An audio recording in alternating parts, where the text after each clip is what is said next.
এখনকার দিনে ছেলেমেয়েরা কিন্তু লাভ ম্যারেজকেই বেশি প্রেফার করে এবং বলতে গেলে 90% ছেলেমেয়েরা লাভ ম্যারেজই করছে। কিন্তু এরকম কি কোনো ঘটনা ঘটে? ভালোবেসে বিয়ে করলাম, ইভেন ভালোবেসে বিয়ে মানে ওই লাভ তারপর অ্যারেঞ্জ এরকম নয়, বাড়ি থেকে পালিয়ে গিয়ে বিয়ে। সেই বিয়ে করার পরে তার স্বামী যদি তার এত ভালোবাসার স্ত্রীকে ছেড়ে অন্য কোনো মেয়ের প্রতি আকৃষ্ট হয় এবং বাড়ি ছেড়ে চলে যায়। আজকে যে ঘটনাটা আমাকে পাঠিয়েছে সে কিন্তু আমাকে এটা বলেছে যে তার স্বামী তাকে খুব খুব ভালোবাসতো, তার স্বামীর ভালোবাসায় কোনো কমতি ছিল না, কিন্তু কেন তার স্বামী অন্য মেয়ের প্রতি আকৃষ্ট হলো এবং বাড়ি থেকে পালিয়ে গেল, আজকে সেই ঘটনাই আপনাদের সামনে তুলে ধরব। নমস্কার শ্রোতা বন্ধুরা, আত্মা ও ঈশ্বর চ্যানেলে আপনাদের সবাইকে স্বাগত। আশা করি আপনারা ভালো আছেন, সুস্থ আছেন। আত্মা ও ঈশ্বর চ্যানেলকে এত এত ভালোবাসার জন্য আপনাদের কাছে আমি অনেক কৃতজ্ঞ। আপনাদের সাথেও যদি এরকম কোনো ঘটনা ঘটে থাকে তাহলে কিন্তু আপনারা আমাকে নির্দ্বিধায় আমার ইমেল আইডিতে মেল করে আপনাদের ঘটনা পাঠাতে পারেন এবং মাথায় রাখবেন সেই ঘটনা যেন ছোট থেকে বড় সবাই শুনতে পারে। তাহলে বেশি দেরি না করে চলুন শুরু করা যাক আজকের ভয়ঙ্কর এক ঘটনা। আজকে যে ঘটনাটি আমাকে পাঠিয়েছে তার নাম করবী এবং এই করবী কিন্তু তার স্বামীর প্রথম স্ত্রী। করবী তার স্বামীর নাম উল্লেখ করেনি, তাই তার স্বামীর নাম আমি সৌরভ বলছি। সৌরভ আর করবীর মধ্যে কিন্তু লাভ ম্যারেজই হয়েছিল এবং তাদের প্রায় 4 বছরের ভালোবাসার সম্পর্ক। করবী কিন্তু অবস্থাপন্ন ঘরের এক মেয়ে, বাবা চাকরি করতেন আর মা হাউসওয়াইফ। করবীর সাথে তার স্বামীর কলেজ থেকে পরিচয়। এদিকে সৌরভদা কিন্তু তেমন অবস্থাপন্ন ঘরের ছেলে নয়, বাবা দিনমজুর এবং মাও হাউসওয়াইফ। ছেলে পড়াশোনা করছে, ছেলেকে কষ্ট করে পড়াশোনা করাচ্ছে। সৌরভদা কিন্তু তখনও চাকরি পায়নি। এদিকে একটা বেকার ছেলের হাতে কোনো বাবা মাই চাইবে না তার মেয়েকে তুলে দিতে। বাড়িতে যখন করবী আর সৌরভদার সম্পর্কের জানাজানি হলো, বাড়ি থেকে তুমুল অশান্তি শুরু করলো করবীর বাড়ি থেকে যে ওই ছেলেকে তুই বিয়ে করতে পারবি না, ওয়েট করছি 1 বছর, যদি চাকরি না পায় তাহলে কিন্তু তোর বিয়ে দিয়ে দেবো, গ্রাজুয়েশন কমপ্লিট হয়ে গেছে তো তোর কিন্তু এবার বিয়ে দিতে হবে। করবী বাড়িতে কিছু বলেনি, বলেছে ঠিক আছে 1 বছর ওয়েট করো, যদি কিছু না হয় তো পরে আমি দেখব। এদিকে সৌরভদাকে বারবার প্রেশার দিচ্ছে যে দেখো তুমি একটু ভালো করে তো পড়াশুনো করো, যে কোনো একটা কোম্পানির চাকরি অন্তত জোগাড় করো, কারণ স্বাভাবিক একটা বেকার ছেলের সঙ্গে বাবা মা কোনো মতেই বিয়ে দিতে রাজি হবে না, তুমি প্লিজ আমার মুখের দিকে তাকিয়ে একটা চাকরির অন্তত চেষ্টা করো। কিন্তু সৌরভের মধ্যে কিন্তু তেমন কোনো আগ্রহই ছিল না চাকরি করার, শুধু বড় বড় কথা, হ্যাঁ চাকরি হয়ে যাবে এরকম কথাই বলতো। কিন্তু সেই সময় করবী অনেক প্রেশার ক্রিয়েট করতো ওর উপরে যে প্লিজ তুমি একটা কিছু করার চেষ্টা করো।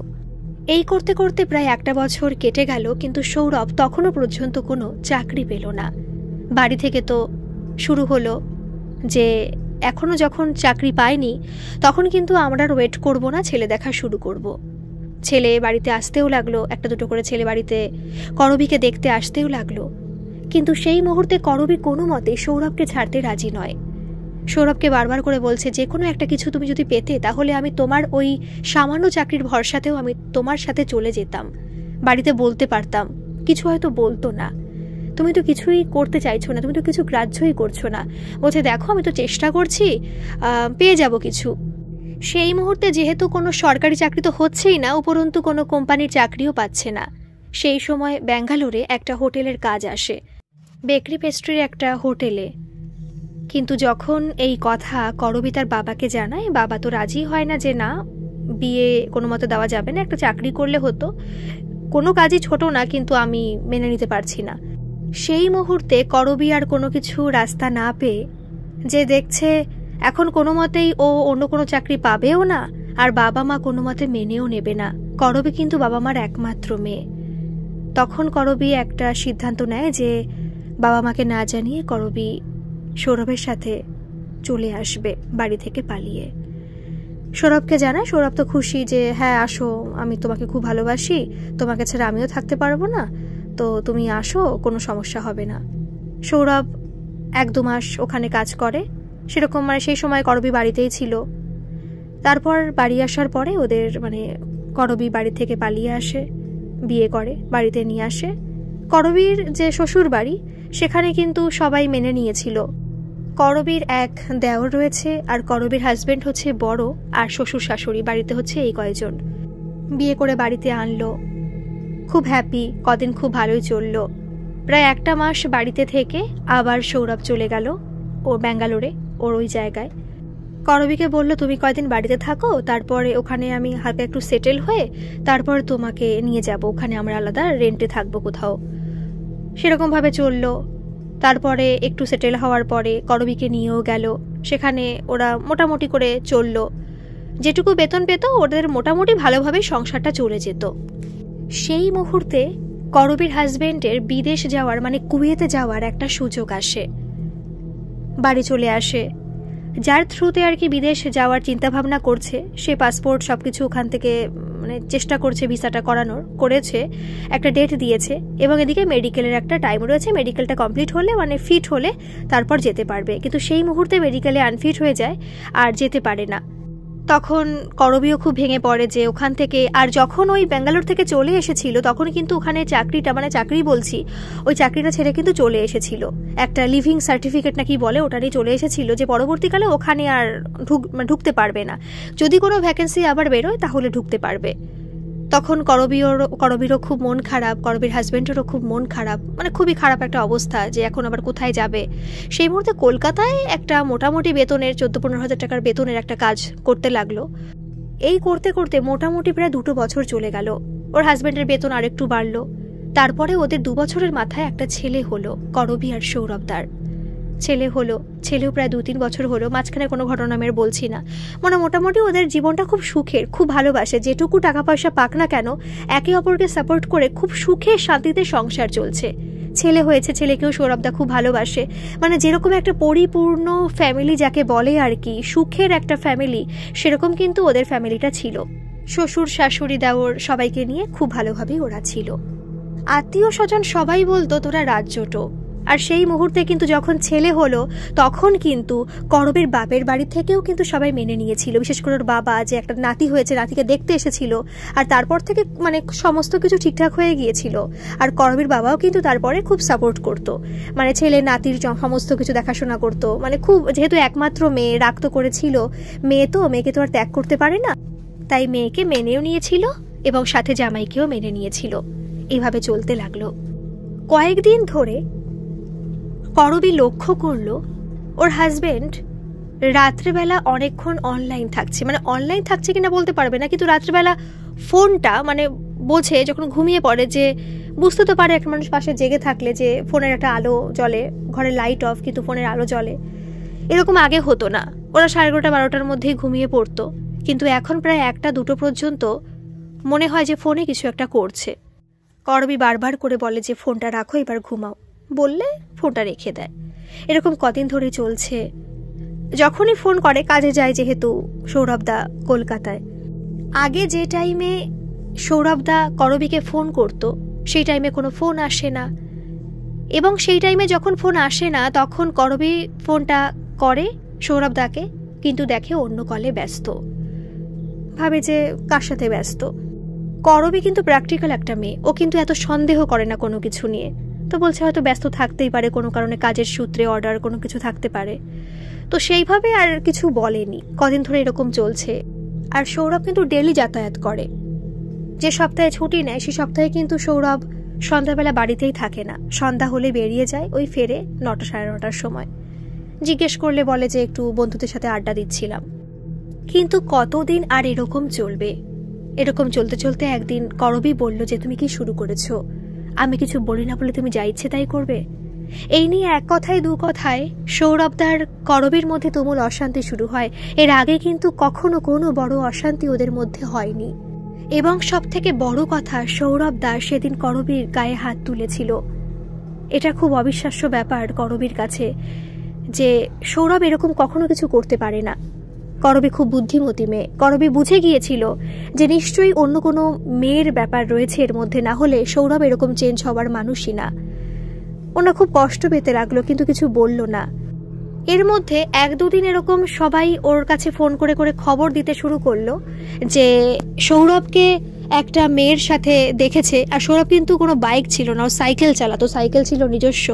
মানে এরকম দেখেছে যে একটা মেয়েকে সাথে করে নিয়ে সৌরভ ঘুরে বেড়াচ্ছে সন্ধ্যাবেলায়, এরকম প্রায় সপ্তাহে এরকম দেখে। মেয়ে বলা ভুল হবে, ওটা কিন্তু একজন বিবাহিত মহিলা ছিল। এটা শুনে তো করবী খুব কষ্ট পায় যে এটা কখনো আশা করেনি। ভেবেছে বাড়ি আসলে এবার সৌরভকে বলবে। বাড়ি আসলো সৌরভ। সৌরভের প্রতি কিন্তু করবী কোনো রাগ দেখায়নি, খুব শান্তভাবে সৌরভকে বুঝিয়ে বলল যে সৌরভ, তুমি যদি কোনো অন্যায় করে থাকো তো করো না, তুমি তো আমাকে খুব ভালোবাসো, আমি তোমাকে খুব ভালোবাসি। তোমার মুখের দিকে তাকিয়ে তোমাকে ভালোবেসে কিন্তু আমি বাবা মাকে ত্যাগ করে পর্যন্ত চলে এসেছিলাম। তোমার ছেলে রয়েছে, তুমি এমন কিছু করো না যাতে তোমার ছেলের ভবিষ্যৎ এবং আমার ভবিষ্যৎ নষ্ট হয়। সৌরভ বলছে না, আমি এমন কিছুই করছি না। সৌরভ পুরো একদম অস্বীকার করে ফেললো। করবী খুব কষ্ট পেল, তবুও বলল যদি কিছু করে থাকো সেটা বন্ধ করে দাও, এরকম আর করো না। কিন্তু না, তারপরেও করবীর কাছে খবর আসতে লাগলো যে সৌরভকে তারপরেও এরকম দেখা যাচ্ছে এবং ওরা মানে সাইকেলের পেছনে নিয়ে ওরা দুজন ঘুরে বেড়ায়। ইদানি সৌরভ করবীকে দু চোখে দেখতে পারে না। আগে তাও কোনো অন্যায় করলেও বাড়িতে এসে ভালোভাবে কথা বলতো, দুটো কথা বলতো, কিন্তু এখন সৌরভ শুধুমাত্র যেটুকু দরকার সেটুকু ছাড়া আর কোনো ব্যতিরিক্ত কোনো কথা বলে না করবীর সাথে। ওদের সম্পর্কটা একদম তলানিতে এসে ঠেকেছে। একদিন হঠাৎ সৌরভ এসে করবীকে বলল ডিভোর্স চায়।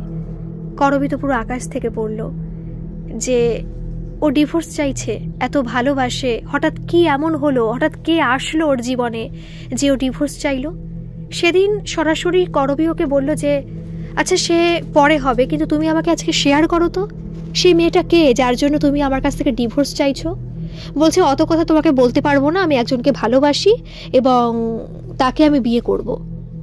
বলছে তুমি তাকে বিয়ে করবে, কিন্তু আমি তো শুনলাম সে বিবাহিতা। বলছে হ্যাঁ সে বিবাহিতা, কিন্তু সে তার স্বামীকে ছেড়ে চলে এসেছে, স্বামী তার ভালো না, মারধর করতো, তার একটা মেয়েও আছে, সে মেয়েটাকে আমি খুব ভালোবাসি, সে আমাকে বাবা বলে রাখে, আমি তাদের নিয়ে সংসার করব, তুমি আমাকে ছেড়ে দাও। করবী বলছে না, আমি তো তোমাকে ছাড়বো না, তোমাকে যখন আমি ভালোবেসেছি, ভালোবেসে বাবা মাকে ত্যাগ করে পর্যন্ত পালিয়ে এসে তোমাকে বিয়ে করেছি, আমি তো তোমাকে এখন ছাড়বো না, তুমি যা খুশি করতে পারো, কিন্তু আমি তোমাকে ডিভোর্স দেব না। করবী নাছোড় বান্দা যে ডিভোর্স দেবে না। ওকে অনেকেই বোঝালো, বিশেষ করে বাবা মা, যে ভুল তো করেই ফেলেছিস, মেয়ে তো এখন আর তোকে কি বলবো, তুই চলে আয়, তুই একা বাঁচতে পারবি, পরবর্তীকালে তোর ভালো জীবন সঙ্গীও আমরা তোকে গুছিয়ে দেব, তোর যদি মত থাকে, কিন্তু তুই ওখান থেকে চলে আয়, তুই ভালোভাবে বাঁচতে পারবি। কিন্তু শ্বশুর বাড়িতে ওখানে থেকে তুই বাঁচতে পারবি না, ওদের তেমন টাকা পয়সা নেই, তুই কি করে বাঁচবি ওদের কাছে। কিন্তু করবী নাছোড় বান্দা, সে ওই বাড়ি থেকে আসবে না।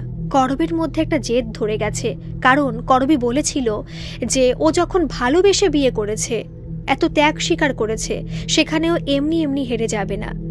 ও মেয়েটার নাম্বার জোগাড় করলো, মানে মহিলাটার বিশেষ করে নাম্বার জোগাড় করলো, করে তার সাথে দেখা করলো, কথা বলল। কিন্তু এই মহিলাটা বলল সে সৌরভকে ভালোবাসে এবং সৌরভও তাকে ভালোবাসে, সে কোনো মতে সৌরভকে ছাড়তে পারবে না। এইবার মাঝখানে একটা কথা বলে রাখি, সৌরভকে দেখতে কিন্তু সত্যি খুব সুন্দর, খুব হ্যান্ডসাম একটা ছেলে, মানে যাকে দেখলে সবাই বলবে যে না ছেলেটাকে দেখতে খুব সুন্দর, খুব হ্যান্ডসাম। মেয়েটা তো শুনলই না। যখন মেয়েটার সাথে কথা বলছিল না করবী, তখন করবী একটা জিনিস ভাবলো যে মেয়েটার মধ্যে অনেক কনফিডেন্স, মেয়েটা পুরো জানে যে ও সৌরভকে পাবেই পাবে। ওর চোখে একটা মানে আলাদা আগুন জ্বলছিল, যেটা মনে হচ্ছিল যে ওর মধ্যে কোনোটা আলাদা শক্তি আছে যার দ্বারা ও সৌরভকে যে করেই হোক পাবে। করবী কোনো মতে ওর থেকে সৌরভকে ছিনিয়ে আনতে পারবে না। ইতিমধ্যে বাড়িতে একটা কাণ্ড ঘটে গেল। সৌরভ বাড়ি আসে না, প্রায় 10-15 দিন হয়ে গেছে। ফোন করলে ফোন তোলে না, পরবর্তীকালে ফোন সুইচ অফ করে রেখে দিয়েছে। করবী তো খুব টেনশনে পড়ল। করবীর অবস্থা খুব শোচনীয়, কেঁদে কেঁদেও একসারা, শরীরও খুব অসুস্থ মানসিক এবং শারীরিক দিক থেকে। বহুদিন যাওয়ার পরে, খোঁজাখুঁজির পরে একদিন খবর পায় একটা আত্মীয়ের সূত্রে যে একটা ভাড়া বাড়িতে করবী, মানে করবীর হাজবেন্ড সৌরভ দাসে মেয়েটাকে নিয়ে রয়েছে, মানে সেই মহিলাটাকে নিয়ে রয়েছে এবং সাথে তার মেয়েও রয়েছে। এবং তাদের বিশেষ করে খুঁজে পায় ওই যে মেয়েটার, ওই মহিলাটার হাজবেন্ড, সেই খুঁজে পেয়েছিল। এবং খুঁজে পাওয়ার পরে সৌরভের নামেই আবার থানায় কেস করে যে ওকেও অপহরণ করেছে বা কিছু। সেই সময় কিন্তু সৌরভের মানে যে ওই যে মহিলাটা, সেই মহিলাটা কিন্তু ওর হাজবেন্ডের সাপোর্টই নিয়েছিল। তখন সৌরভ পুরো অবাক হয়ে যায়। সৌরভ বারবার করে থানায় বলেছিল যে ওই মেয়েটাও সাথে ছিল, ওই মেয়েটার সম্মতিতেই ও মানে ওরা পালিয়ে গিয়েছিল আর কি। কিন্তু থানায় মহিলাটা পুরো অস্বীকার করলো যে মহিলাটা ওর সাথে ছিল। সেই সময় মহিলাটার হাজবেন্ড করবীকে জানায় যে 3 লাখ টাকা দিলে ওর নামে থানার থেকে কেস তুলে নেবে, না হলে কিন্তু অনেক দূর যাবে। করবীর কাছে 1 টাকাও নেই, করবী কিছুই করে না। শেষমেশ বাবাকে বলল, বাবা তো রাজি হলোই না। বলছে যে ছেলে তোকে ছেড়ে চলে যেতে পারে সেই ছেলের জন্য তুই 3 লাখ টাকা দিয়ে দিবি, এটা হতে পারে কখনো? করবী তো খুব কান্নাকাটি করলো যে বাবা এর মধ্যে কিছু তো একটা ব্যাপার রয়েছে, কারণ আমি সৌরভকে অবিশ্বাস করতে পারছি না। কারণ সৌরভের মতো একটা ছেলে আমাকে ছেড়ে দেবে, এরকম করবে, এটা আমি কখনো মানতেই পারি না। আর আমি সৌরভকে ছাড়া কোনো মতেই বাঁচবো না, তুমি প্লিজ টাকাটা দাও। অনেক জোরাজুরি করার পরে, কান্নাকাটি করার পরে টাকাটা করবীর বাবা দিয়েছিল করবীকে, এবং সেটা দেওয়ার পরে কিন্তু থানা থেকে কেসটা তুলে নেয়। এত সব হয়ে যাওয়ার পরেও কিন্তু সৌরভের ওর প্রতি মানে ওই যে মহিলাটা, তার প্রতি কিন্তু কোনো ভালোবাসা কমেনি। কিন্তু মহিলাটা সৌরভের আর ফোন তুলছে না। সৌরভ শেষমেশ ওদের বাড়িতেও চলে গিয়েছিল, কিন্তু সেই মুহূর্তে করবীকে ফোন করে জানায় যে তোমার হাজবেন্ড কিন্তু আবার আমাদের বাড়িতে এসছে, যদি এমন উল্টোপাল্টা কিছু করে তাহলে কিন্তু আমি অন্য বড় কোনো পদক্ষেপ নিতে বাধ্য হব। করবী আবার সৌরভকে ফিরিয়ে এনেছে। করবী একটা জিনিস ভাবছে যে এরকম ডেসপারেট কোনো ছেলে হতে পারে।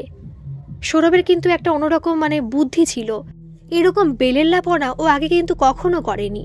ওর একটু অবাক লাগছে যে একটা মেয়ে এত বড় ধোঁকা ওকে দিল, তারপরেও তার প্রতি ভালোবাসা থাকে। এটা কি করে সম্ভব, যেখানে আমি ওর এত ভালোবাসার মানুষ, আমাকেও ভুলে যেতে পারে, আর যেই মেয়েটা ওকে ধোঁকা দিল তাকেও এত ভালোবাসছে। ও না কিছু বুঝে পাচ্ছে না। বাড়িতে রাখার চেষ্টা করলো, কিন্তু কোনো মতে বাড়িতে রাখতে পারছে না। সৌরভের অবস্থা খুবই খারাপ, মানে পুরো পাগল পাগল অবস্থা। শুধু ওই মহিলাটার নাম করে, ওর কাছে যাবে, একটা পাগলের মতো হয়ে গেছে সৌরভ। ওই মহিলাটাকে ছাড়া ও কোনো মতেই বাঁচবে না।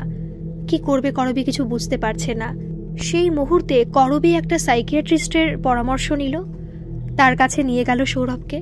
কিন্তু সৌরভকে অনেক বোঝানোর, অনেক ওষুধপত্র, অনেক কিছু দেওয়ার পরে কিন্তু সৌরভ ওই মেয়েটার প্রতি তার ভালোবাসা কমাতে পারছে না।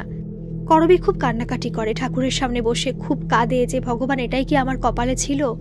মানে এই জন্যই কি আমার পৃথিবীতে জন্ম হয়েছে, কষ্ট পাওয়ার জন্যই? খুব কাঁদছে করবী। সেই মুহূর্তে ওদের বাড়িতে একজন ভিক্ষা নিতে আসে, একজন বয়স্ক ভদ্র মহিলা। করবীর শাশুড়ি সেদিন বাড়িতে ছিলেন না, তার বোনের বাড়িতে গিয়েছিলেন। যথারীতি করবী ঠাকুর ঘর থেকে বেরিয়ে এসে বাইরে এসে দেখে যে একজন বয়স্ক ভদ্রমহিলা বাইরে দাঁড়িয়ে আছে। বলছে, মা কটা ভিক্ষে দেবে? তখন করবী বলছে, হ্যাঁ অবশ্যই দেব, আপনি একটু দাঁড়ান, আমি আসছি। বলছে, মা ভিক্ষে তো দেবে, কটা খেতে দেবে? আসলে আমার ছেলেমেয়েরা আমাকে কেউ দেখে না, তাই ভিক্ষে করতে বেরোতে হয়। এখন প্রায় 11:30 12টা বাজে, এখনো পেটে আমার কিছু পড়েনি। করবীর খুব মায়া লাগলো, বলছে আচ্ছা আপনি ভেতরে আসুন। ওই বয়স্ক ঠাকুমাকে ভেতরে আনলো, আনার পরে বসতে দিল। করবী চলে গেল ভাত আনতে, ভাতটা দিল, খেলো। খাওয়ার পরে বলছে যে, মা তোমার কি কোনো কষ্ট আছে? বলছে, না না আমার কোনো কষ্ট নেই। কেন বলুন তো? বলছে, না তোমাকে দেখে মনে হচ্ছে তোমার খুব কষ্ট। বলছে, আমাকে দেখে মনে হয় আমার কষ্ট? বলছে, হ্যাঁ তোমাকে দেখে মনে হচ্ছে। তখন ওই বয়স্ক ঠাকুমার কথা শুনে করবী কিন্তু নিজেকে আর ঠিক রাখতে পারেনি। করবী ওই ঠাকুমার সামনে পুরো কেঁদে ফেলেছে। আর যা যা ঘটেছে ওর জীবনে সৌরভকে নিয়ে আর ওই মহিলাটাকে নিয়ে সব ঘটনাই ও ঠাকুমাটাকে বলেছে। ও ঠাকুমা বলেছে, মা একটা কথা বলি, তুমি বিশ্বাস করবে কিনা জানি না, কিন্তু আমার মনে হয় তোমার স্বামীকে বশীকরণ করা হয়েছে। তখন করবী বলছে, আপনি এই কথা বলছেন ঠাকুমা? আমারও কেমন জানি এরকম মনে হয়, কিন্তু এইসব কি এখন হয়? এইসব বশীকরণ কি বিশ্বাস করা যায়? আমার কেমন যেন মনে হয় যে আমার স্বামী আমাকে ফেলে অন্য কাউকে ভালোবাসতে পারে না, কিন্তু ঠাকুমা, ওর অবস্থা না খুব খারাপ, খুব খারাপ। ও মানে ওই মহিলাটাকে ছাড়া বাঁচতেই পারবে না, পুরো পাগল পাগল হয়ে গেছে। বলছে একটা কাজ করবি, আমি গরিব মানুষ ঠিক আছে, কিন্তু আমার একটা ছোট মন্দির আছে, তুই আমার কাছে একটু আসিস তো কয়দিন, আমি কিছু করার ব্যবস্থা করব, আমার মনে হয় তোর স্বামী ঠিক হয়ে যাবে। করবীন আর কিচ্ছু মানে বিচার করেনি ভালো মন্দ। করবীর শুধু একটাই চিন্তা ভাবনা যে করেই হোক ওর স্বামীকে ভালো করতে হবে। করবী কোনো কিছু না ভেবে পরের যেদিন যেতে বলেছিল সেদিন ঠিকানা দিয়ে গিয়েছিল, সে ঠিকানা অনুযায়ী ওই বয়স্ক ঠাকুমার বাড়িতে চলে গিয়েছিল। ঠাকুমাও তো ওকে দেখে খুব খুশি, ওকে খেতে দিয়েছে, মানে খুব ভালোবাসছিল। যখন করবী ওই বাড়িতে গিয়েছিল, ছোট একটা মন্দির, মা রয়েছে সেখানে। যাওয়ার পরে ঠাকুমা একটা জল বের করলো, একটা ঘটিতে জল বের করলো, এবং জলে কি দেখলো, জল পড়া নাকি একটা বলে, মানে জলে দেখা আর কি। ওই জলটা দেখে নাকি করবীকে বলল যে তোর স্বামীকে যে মানে বশীকরণ করেছে, সে শুধুমাত্র তোর স্বামীকেই বশীকরণ করেনি, এরকম বহু ছেলেকে সে বশীকরণ করেছে, আর তাদের কাছ থেকে শুধুমাত্র টাকা নেওয়ার ধান্দায় এগুলো করেছে, আর তার সাথে তার স্বামীও জড়িত। ওরা একটা প্ল্যান করে এই কাজগুলো করে। করবী তো শুনে পুরো হতভম্ব যে এরকমও হয়, এরকম খারাপ মানুষও পৃথিবীতে আছে। বলছে তুই একটু খেয়াল করে দেখবি, যদি ওই মহিলার সঙ্গে তো দেখা হয়ে থাকে বা যদি নাও দেখা হয়ে থাকে, তুই একটু খেয়াল করে দেখবি ওই মহিলাটার মাথায় সবসময় একটা ওই সিঁদুর গোলা দিয়ে একটা ছোট টিপ পরা সবসময় থাকবে। যেখানে যাক না কেন, যাকে খুশি বা যার সাথে খুশি কথা বলুক না কেন, ওর কপালে সিঁদুরের টিপ থাকবেই, তাও আর গোলা সিঁদুর দিয়ে তৈরি টিপ। বলছে হ্যাঁ থাকবে, তাতে কি হয়েছে? বলছে গোলা টিপ, ওই টিপটা হচ্ছে আকর্ষণীয়, ওই টিপ দিয়েও প্রত্যেকটা ছেলেকে বশ করে এবং পুরো পাগল করে ছেড়ে দেয়। মানে এমন করে যে ওই মহিলাকে ছাড়া সেই ছেলে কোনো মতেই আর বাঁচবে না। তখন করবী বলে যে আমি এখন কি করব, আমি তো কিছু বুঝতে পারছি না। বলছে সব কিছুর একটা আলাদা নিয়ম আছে, এই বশীকরণ কাটাতে হবে। বলছে কি করে কাটাবো? তখন ওই ঠাকুমা করবীকে কিছু লিখে নিতে বললেন, কি কি জিনিস লাগবে। সেই সব জিনিস আনার পরের দিন গেল, যাওয়ার পরে বশীকরণ কাটানো হলো, এবং সৌরভের হাতে বলল একটা তাবিজ বেঁধে দিতে। এই তাবিজটা খুব রক্ষা কবচ, মানে এই তাবিজ নিলে কোনো খারাপ কিছু সৌরভকে ছুঁতে পারবে না। যদি খারাপ কিছু কখনো মানে হয়েও থাকে সৌরভের প্রতি, সেই জিনিসগুলো সম্পূর্ণভাবে কেটে যাবে। ও তাবিজটা নিয়ে গেল এবং সৌরভের হাতে বেঁধে দিল। আস্তে আস্তে সৌরভ যত দিন যায় পুরো স্বাভাবিক হতে শুরু করে। প্রায় 2 মাস লেগেছিল সৌরভের স্বাভাবিক হতে, কারণ সৌরভের এই যে বশীকরণটা হয়েছিল ওর প্রতি, এটা কিন্তু খুব জোরালোভাবে করা হয়েছিল এবং সেটা কাটতেও অনেক সময় লাগলো। এর মাঝখানে কিন্তু বহুবার করবী ওই ঠাকুমার বাড়িতে গিয়েছে। করবীর শুধু একটাই কথা, সৌরভ তো ঠিক হয়ে যাবে মা, সেটা মানলাম, কিন্তু ওই মহিলার কি কোনো শাস্তি হবে না? আজও সৌরভের ক্ষতি করেছে, না জানি এর আগে আর কত ক্ষতিও করেছে, কত ছেলের, কত সংসারের, আর এর পরবর্তীকালে বা কত ক্ষতি করবে। তখনও ঠাকুমা একটা কথাই বলেছিল, সবকিছুর সময় আসবে, একটু ধৈর্য ধর, যে অন্যায় করে সে তার ফল ভুগবে। তারপর করবী বাড়ি চলে আসে। তারপর আস্তে আস্তে সৌরভ আর করবীর মধ্যে কিন্তু আবার ভালো সম্পর্ক হওয়া শুরু করে। যেরকম আগে ছিল বলতে গেলে তার থেকেও বেশি সম্পর্কটা এত দৃঢ় হয় যে সেটা ভাঙা কারোর পক্ষে হয়তো আর সম্ভব হবে না কখনো।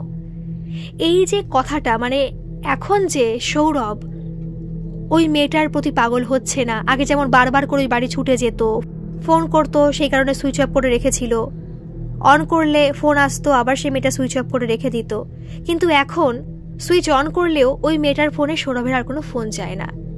যে খারাপ হয় সে তো সব ক্ষেত্রেই খারাপ হয় না, সে তো কখনো ভালো হয় না।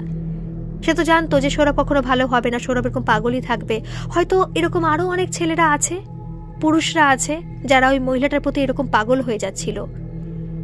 যখন দেখছে ওই মহিলাটা সৌরভ আর ফোন করছে না, একদিন হঠাৎ সৌরভের ফোনে ওই মহিলাটার ফোন আসে। সৌরভের কিন্তু সব কথাই মনে আছে, যেরকম ঘটনা ঘটেছিল, আরও করবীর সাথে কি বাজে বিহেভ করেছে, তার জন্য কিন্তু খুব গিল্টি ফিল করে। সব সময় বলে যে আমার মতো ছেলেকে তুমি ভালোবেসেছ, তারপরেও আমার সাথে তুমি থেকেছ, এটা অন্য কোনো মেয়ে হলে হয়তো পারতো না, আমি তোমার কাছে চিরকৃতজ্ঞ। মাঝখানে তো ওই মেয়েটার ফোন আসলো, মহিলাটার ফোন আসলো, সেই সময় সৌরভ বাড়িতেই ছিল। আর হ্যাঁ, সৌরভ কিন্তু তখন একটা চাকরি পেয়েছে এবং অবশ্যই সেই চাকরিটা ওর করবীর বাবার থ্রুতেই পেয়েছে আর কি। যখন ওই মহিলাটা ফোন করলো তখন যেহেতু যে বললাম সৌরভ বাড়িতেই ছিল, সৌরভের ফোনে কিন্তু ওই মহিলাটার নাম্বার সেভ করাই ছিল। যখন দেখলো ওর ফোন এসেছে তখন কিন্তু করবী তৎক্ষণাৎ ওর কল রেকর্ডিং অন করে রেখেছিল আর কি। যখন ফোন করলো তখন ওই মহিলাটা বলল, কি ব্যাপার সৌরভ, তুমি তো আমাকে এখন ফোন করো না, ভুলেই গেছো এত ভালোবাসতে আমায়। বলছে আচ্ছা কে বলুন তো, আপনাকে ঠিক চিনতে পারছি না।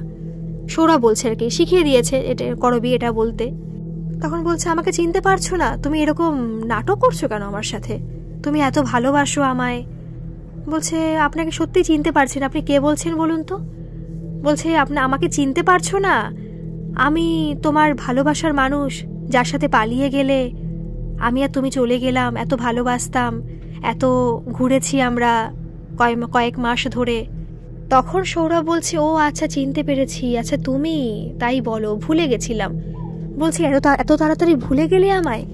বলছে না না, একটু ফোন টোন তো তোলো না, স্মৃতিশক্তি একটু লোপ পেয়েছিল তাই আর কি, অনেক কিছুই ভুলে গেছি। বলছে এইভাবে আমাকে ভুলে যেও না প্লিজ, আমি সত্যি তোমাকে ভালোবাসি। আসলে আমার হাজব্যান্ডে চাপে পড়ে তোমাকে মিথ্যে বলতে হয়েছিল।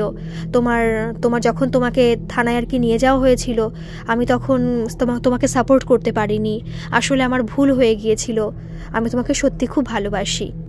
তারপর দু একটা কথা বলে সৌরভ ফোনটা রেখে দিয়েছিল, পরে আবার কথা বলবে এটা বলে।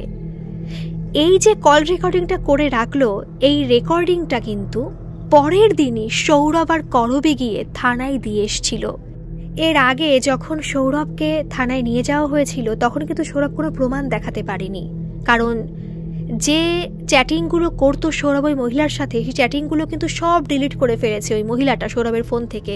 যখন ওরা একসাথে ছিল কোনো প্রমাণ কিন্তু সৌরভের কাছে ছিল না যে ওর বিপক্ষে দেখাবে, যেটা সৌরভ হয়তো দেখাতে পারতো না, তখন সৌরভ হয়তো বশীকরণের ফাঁদে পড়েছিল। কিন্তু করবীর তো দেখাতে পারতো, করবী ওর ফোন ঘেটে কিচ্ছু কিন্তু পায়নি যে প্রমাণ হিসাবে দেখাবে। কিন্তু এই মুহূর্তে যখন থানায় নিয়ে গেল কল রেকর্ডিংটা, আর যখন থানার প্রত্যেকে শুনল, তখন তো সবাই হতবাক যে মহিলাটাই এই সব প্ল্যান করেছে এবং তার সাথে তার স্বামীও ছিল। এবং সাথে সাথেই ওই মহিলাটাকে এবং মহিলার স্বামীকে ফোন করা হয় থানায় আসার জন্য। ওরা তো আসলে রেকর্ডিং শুনে পুরো হতবাক, স্বামী তো পুরো কটমট করে তাকিয়ে রয়েছে ওই মহিলাটার দিকে যে এরকম ঘটনা ঘটিয়েছে, এরকম কেন ফোন করেছে। এটা তো এই যে ফোন করেছে না মহিলাটা সৌরভকে, এটা কিন্তু স্বামী জানতো না। এটাও তখন করবী জানায় যে এই জন্য কিন্তু আমার কাছ থেকে 3 লাখ টাকা নিয়েছে ওর স্বামী। 3 লাখ টাকা ওরা ফেরত দিয়ে দিয়েছিল, কিন্তু ওদের থানায় আর আটকে রাখেনি, যেহেতু আর কোনো প্রমাণ ওরা পায়নি যে ওদের থানায় আটকে রাখবে বা কিছু। আর করবীরাও কিন্তু উল্টে কোনো কেস করেনি মহিলাটা বা মহিলাটার স্বামীর বিরুদ্ধে, শুধু টাকা ফেরত চেয়েছিল আর বলেছিল যে ভগবান উপরে আছে, এর যদি কখনো কোনো সুবিচার হয় তোমরা অবশ্যই শাস্তি পাবে, ভগবান তোমাদের শাস্তি দেবে। আর করবী যেটা পরে বলল, আমি শুনেই পুরো নিজেই চমকে উঠেছি। এটা প্রায় 1-1.5 বছর আগের ঘটনা। করবী অন্যদের মুখে শুনেছে যে রান্না করতে গিয়ে আগুনে পুড়ে ওর মুখটাই পুরো ঝলসে গেছে, ওই মহিলাটা পুরো মুখটাই পুরো ঝলসে গেছে, মারা যায়নি, তার আগেই বাঁচিয়ে নিয়েছে তার স্বামী, কিন্তু মুখের প্রায় অর্ধেকটাই পুরো ঝলসে গেছে। যেহেতু স্ত্রীকে দিয়ে আর কোনো কাজ হচ্ছে না, কিছুই না, আর স্বামী তো তার স্ত্রীকে কোনো মতেই ভালোবাসতো না, ভালোবাসলে হয়তো তার স্ত্রীকে দিয়ে এইভাবে বিজনেস করাতে পারতো না। স্বামীও ছেড়ে দিয়েছে সেই মহিলাটিকে, আর সেই মহিলাটি এখন একা একা থাকে, কেউ নেই তার সাথে। ভগবান হয়তো সমস্ত কিছুর সুবিচার করেন, হয়তো একটু দেরিতে হয়, কিন্তু সুবিচার করবেই। কর্মের ফল সবাইকে পেতে হবে, এটা আমিও বিশ্বাস করি। এই ছিল আজকের ঘটনা। ঘটনাটা হয়তো ভৌতিক নয়, আমি আপনাদের আগেও বলেছি আমি এই চ্যানেলে ভৌতিক, ঐশ্বরিক, অতিজাগতিক এই ধরনের ঘটনা আপনাদের শোনাবো। আর আপনাদের সাথেও যদি এরকম কোনো ঘটনা ঘটে থাকে অবশ্যই আমাদের পাঠাবেন, কারণ এই সব ঘটনা কিন্তু অনেকের কাছে শেখার বিষয়, অবশ্যই তাই। এখন কাউকে বিশ্বাস করা যায় না, কিন্তু আমি নিজেই বিশ্বাস করতে পারছি না এরকম বশীকরণ দিয়ে কাউকে বশ করা যায়। এইভাবে তো যদি হতে থাকে তাহলে তো কত সংসার ভেঙে যাবে। যাই হোক, আপনাদের ঘটনাটা কেমন লাগলো অবশ্যই কিন্তু কমেন্টে মতামত জানাতে ভুলবেন না। আর যদি ঘটনাটা আপনাদের ভালো লাগে তাহলে প্লিজ একটা সাবস্ক্রাইব করে আমার এই ছোট্ট পরিবারের সাথে যুক্ত হয়ে যাবেন। ভালো থাকবেন, সুস্থ থাকবেন।